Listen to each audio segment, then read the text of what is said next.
This one kind of went how we expected, low scoring, right?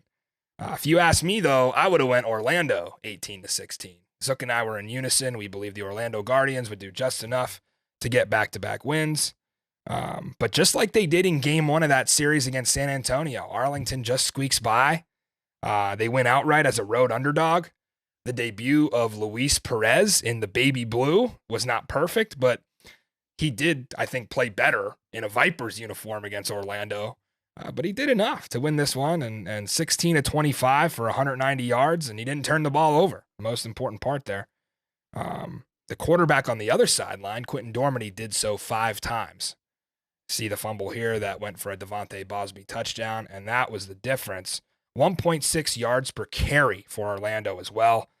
That Jay Hayes, Tim Lewis unit is just legit. They're literally winning Arlington games at this point in the season. That O-line for Orlando just overwhelmed. 9 fumbles forced on the season for the Arlington Renegades defense, and they have a 100% recovery rate. They've forced 9, and they've recovered 9. That's phenomenal. And a lot of those have been setting their offense up right on the short porch or going for touchdowns altogether. So kind of the flow of this game.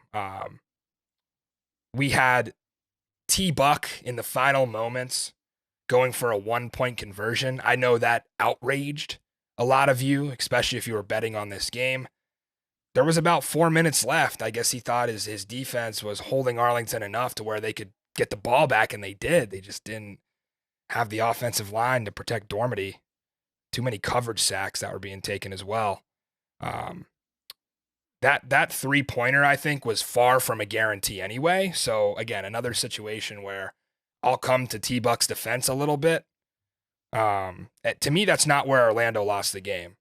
I point to the first quarter. This was a crucial moment. We just showed it to you, actually, on the highlight there. Joe Powell kind of short-circuited and forgot how to do his job as a punt returner for Arlington.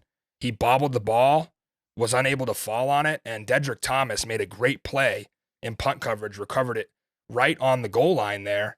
They look at it, they spot the ball at the 8, which I thought was a little farther back than where he actually recovered it. But for whatever reason, T-Buck's on the sideline after that, yelling for DeAndre Francois. And it seemed like Francois wasn't even ready. Buckley was yelling at him saying, get your flap on. Like, what was going on? Why put Francois in there? And then the play calling was terrible. They had a little reverse that they try to do. It was like a wide receiver reverse. It didn't. Eli Rogers, not a quarterback, floated it high for Dan Williams. They ran it up the middle on second down, which they just haven't been running effectively this entire season. So that wasn't a great call. And then they have another incompletion on third down. And then fourth down, they jog out Borregales to kick a 24-yard chip shot. Why are you not going for it here? You're 1-6. You don't have anything to lose at this point. I know it's the first quarter, but take your chances here with Quentin Dormady. And I don't know. I would have went for it there. What's the worst case scenario? You pin Arlington's offense on their own 5-yard line. We know Arlington's offense hasn't been great this year, so to me, I go for it. But they settled for 3. And against a defense that was as good as Arlington, it was one of their few red zone opportunities they ended up with all afternoon. So that really comes back to bite them, that decision. That interception return, that we had another huge play from Dedrick Thomas where Dormady was picked off by Arlington, and as they're running it back to try to ice the game, Thomas just steals it away. That was another great play you saw there on the highlight. So shout out Thomas, couple big plays there.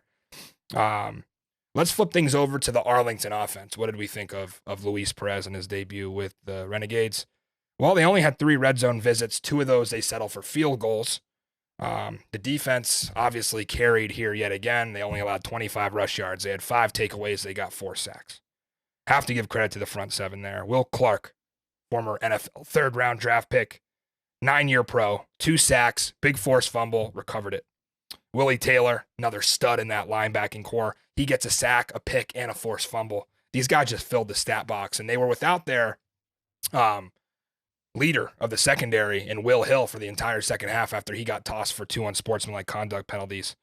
But that Guardians wide receiver core really didn't take advantage of that. Honestly, I thought Will Hill being out would take a hit to the depth. Remember, this is a team that also lost Josh Hawkins a couple of weeks ago to an injury. So they couldn't afford to lose Will Hill, and they did. And Eli Rogers seemed like the only one who did much. I mean, Cody Latimer's always going to get his, but Rogers had like 10 catches for 140 yards and a score. Charleston Rambo was non-existent in this game.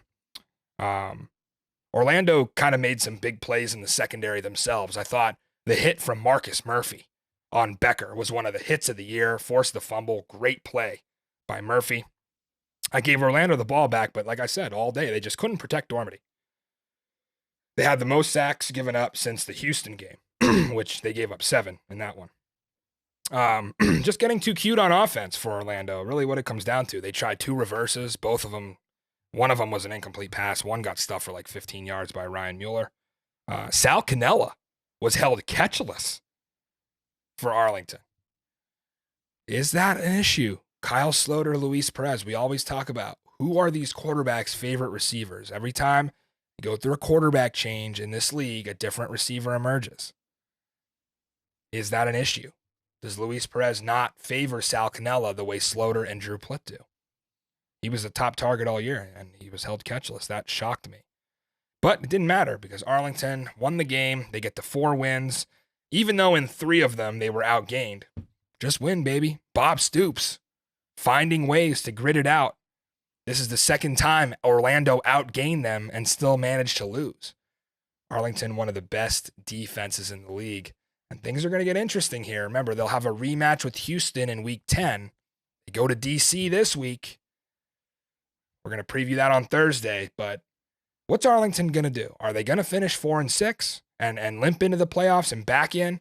Or do they get 2 massive wins here as Luis Perez continues to progress and that defense just seems to hold every single week?